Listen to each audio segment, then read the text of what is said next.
Would you like me volume to that you will be speaking. Yeah, that's me. Boys to Men. Would you like me to sing a little something? I mean... No. That's... No, like, cause... 5. 16, 7... 5. 12? Add 5. 5. Yeah. 5. I feel like you're gonna cry. Yeah, you're gonna cry the other day, by the way, weren't you? What are you talking about? When? You know, on your show. I don't know what you're talking about. You was close, bro. I was saying, don't cry. One girl was like, don't cry. I went, no. Don't.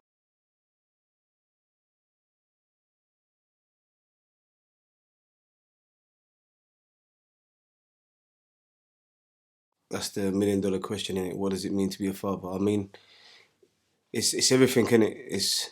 I mean, I had my child when I was my first child when I was 19 years old, and it gave me purpose. It gave me something to get up for in the morning. It's a bit difficult, obviously, where we grew up in Hackney, to give yourself something to get up for and to something to achieve. But my daughter at the time meant everything to me, and she was the reason I'd done so well in my career, because I wanted the best for her and I wanted a different life for her. And obviously after that, I've had 4 boys after, and all 4 of them are spitting images of me, a little bit of their mum. But when I see myself in them, it makes me realise that I have a job to do. They are my job. I work, but obviously taking care of my kids is my job at the moment.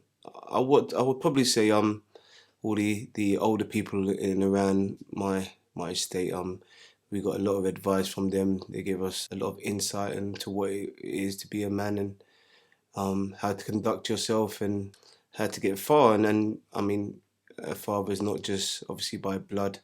I think it's also the love someone gives to you and the love you receive. And we had quite a few of that when I was younger, and I appreciate every one of them, because as I grow up, I find myself saying the same things they're saying, and passing my knowledge on to the next generation, and I give thanks for all of them. When did I realise what a father was? I'll probably say I was probably about 10, 11. I remember working in the youth club, and some of the youth workers just putting an arm around me, stuff that I didn't know how to deal with. They could see the emotion in me, and they helped me to channel it the right way. I was so young, and there's a lot of pain in it. Obviously, as young black man, there's a lot of anger, because you feel like your life's going to be a lot different to others, and they just showed me look, you can achieve what you want, especially wanting to be a footballer. They saw a talent in me. As I say, I was about 11 years old, and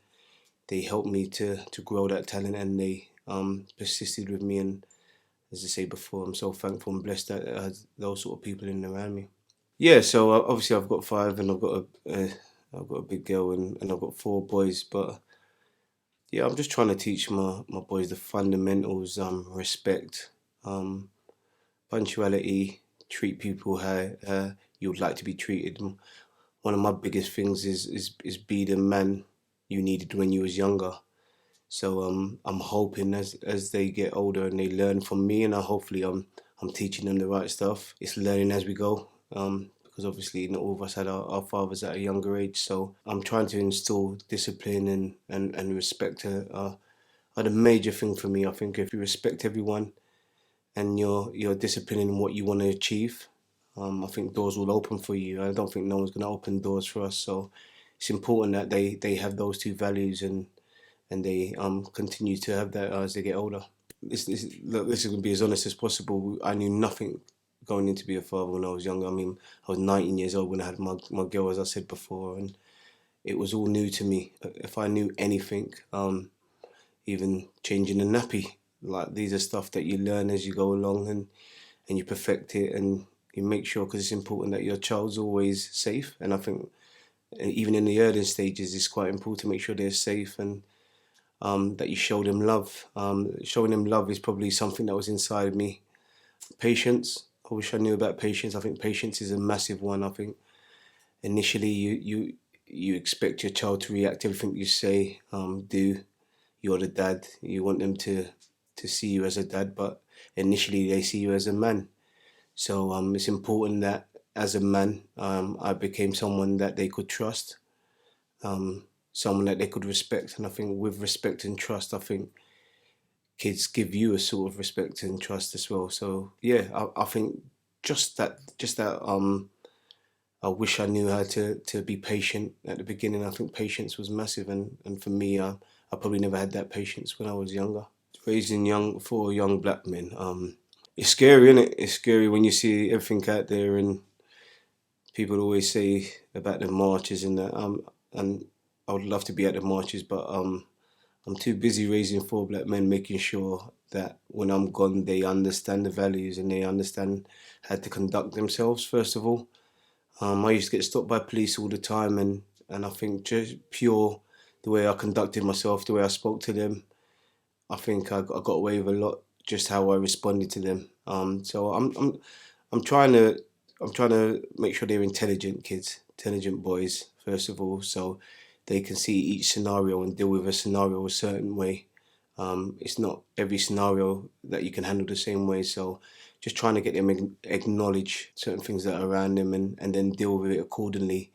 Because I think, especially as a young black man, maybe we don't get away with the same sort of things that a white young man would get away with, and that's nothing to do with them, but it's more to do with us. And I'm hoping by the time they reach a young men that things have changed and we've opened doors for them. Yeah, you'd have to give me my least favorite thing about being a father.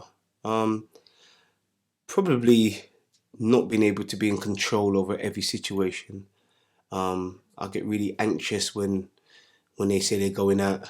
I need to be in control over everything. Where you going? Make sure you come back. And when they're out in the big world, you don't have any control. And as we've been watching recently, the repercussions are too high. And my heart can't handle anything happening to my kids, so I always like to be in total control over it. And obviously, I don't live with my girl, and she obviously lives in Hackney. So every time she calls, I'm a bit fearful of that phone call that something's happened. And yeah, I mean, I can't think of anything else. I think more to do with my control over them, making sure that they're all safe and they're all in my arms where I can see them. My favourite thing about being a father, this can go on for ages. The love they give me, at times is unconditional. Yeah, when you're in your bad place and your child comes up to you and they give you a hug, they don't even know your situation. It's almost like God sent them downstairs to ask if you're all right, and they come sit down and they speak to you. And many a times I've been playing football and felt like giving up, and I've come home and they've been there, and I realise why I'm doing it and the reason why I'm pushing myself and I'm working hard. And yeah, the love that your kids give you, for me, is everything, and it's the reason I do everything. And I wouldn't change that for the world. Even as I'm speaking right now, it puts a smile on my face because um, I know the love they have for me, and they love to have for me is through the love I've given them. For us, what I would say is like to surround yourself with fathers as well. Um, Almost like it's like being in church sometime, and they ask you to be around similar people. So I think being a father, I've always been quite cautious in the fathers that I have around me and the people I have around me, because um, in some ways my friends have a bigger influence on my kids than I do. In certain scenarios, certain situations, I could speak to my kids about a lot of things, and then my friend will come and speak to them about something, and you could see the look in their eyes, like I just didn't say that a week ago to them. So do you know what I mean? Like it's good to have. I mean, I have so many different friends that bring so many different um, qualities to my kids, and that's important to me. And I've made sure that I've had these sort of people so I can leave them around that person. I love to see my boys talking to my friends, my brothers I call them, because they are, and speaking about different situations, different scenarios, and helping my boys grow. Because it's not always about what you say to your child, and it's about what they take on board. It's about what they take with them. So I know I could say things a certain way, and then my friends will say it a different way, the same thing, and my boys will listen. And the only thing that matters to me is that my boys they grow up to be strong, trustworthy black men. Because I think there's not enough of us. I think your yes has got to be yes and your no's got to be no. I think you've got to be able to see a young woman and behave the same way when they meet a young woman. I don't want to see no womanizing, because we've all got parents. We're all one, and I wouldn't like to see them going out there hurting people and making them feel less than what they deserve. I try to avoid bringing up the scenarios, because as I said before, is the only thing that matters is now, I've learned over the years, is that my kids get it. So it's not about, it no longer becomes about being a good dad, but making sure your children are good people. So I think sometimes with men, what we do is we try to prove that we're going to be good dads, innit? So all the good stuff has to come from you. Exactly. Where in actual fact, it's not about us. It's really not about us. It's about your children, innit? How they grow, what knowledge they have. Are they God-fearing kids? For me, it's quite important, because I think that's the baseline, and I think it gives you a good grounding. It gives you something to believe in that is higher than you, because I think we need to believe in something that keeps us, our feet on the floor, and keeps us grounded and humble. I honestly believe at early stages of my fatherhood, when people say put God first and this and that, like we're here to take care of these kids, innit? That's what God put us here for, innit? So we can take care of these children. And even my kids are praying, and I hear them say, God always put you first, and before that would have upset me. But now I understand it and I get it. We are here to guide them. We are here to guide them. We're here to love them. We're here to make sure that they're safe. But ultimately, they have to believe in something higher than us, because we're not perfect, and they can't follow all of our trades, because we're still learning. Especially those that have grown up without fathers. Even to this day, we speak about stuff that we wish we could have. So we're not whole ourselves. So it's impossible to try and give our kids every single thing we have, because we've got a lot of faults ourselves. I remember Father's Day. I don't know if you've seen a video when I was younger in my kitchen, and I was dancing, and they all joined in and dancing. My daughter there as well, and we was all dancing. And then I looked back at it about 3 years ago, and I looked back at it and I had a smile on my face, but I didn't actually realise I was dancing, and all my kids, or two of them or three of them, were doing the exact same dance I was doing. So I didn't realise at the time how much influence I had on my kids. Do you know what I mean? Like, it's 3 years later, and I'm doing this dance, and my kids are looking at me trying to do the same dance. At the time, we're just dancing, and I'm thinking we're just dancing, but they were looking up at me, and they were doing the same dance that I was doing, or trying to emulate it, because I'm an excellent dancer. But yeah, that was a wake up call to me. So it was almost like, Kev, although you're giving your kids good advice, make sure you're living your life the right way, because they're watching every single thing you're doing. And my thing was, I used to tell my kids what to tell me, and then maybe not do the same things myself.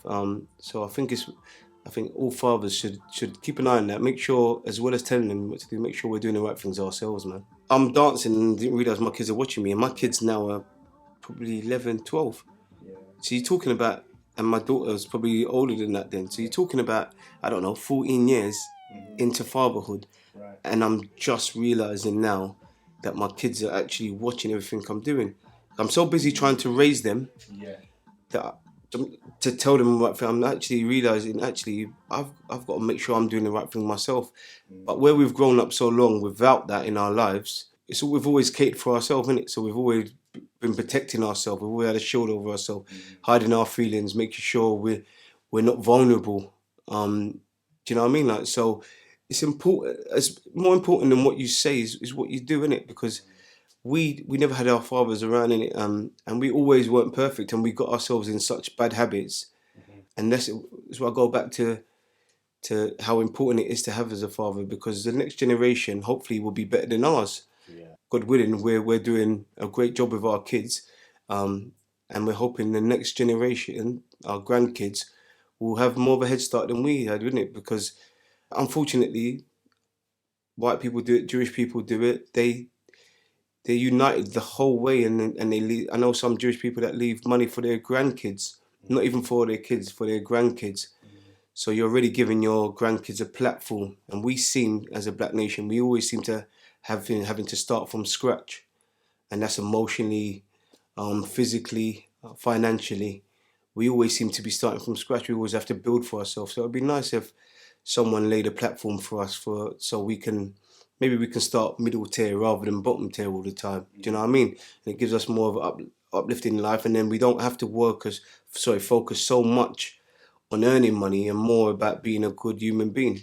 But I think the problem we have as a black nation is we have to first thing we have to do is get money because we have none.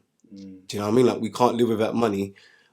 So then for some people it becomes about earning money rather than being a good person. It becomes about doing something illegal rather than being patient and finding a job that might suit you for the rest of your life. But then by the time you do something illegal, you might get caught, you might go to prison, and all of a sudden now your life's turned around. Your life's upside down because you had to get that money. Your mum ain't got no money. I remember my mum never used to have money. I used to do paper round just so I could help my mum. Ideally, I should be studying. I should have been studying. I should have been learning my books, trying to learn how to build something for myself and not work for someone else.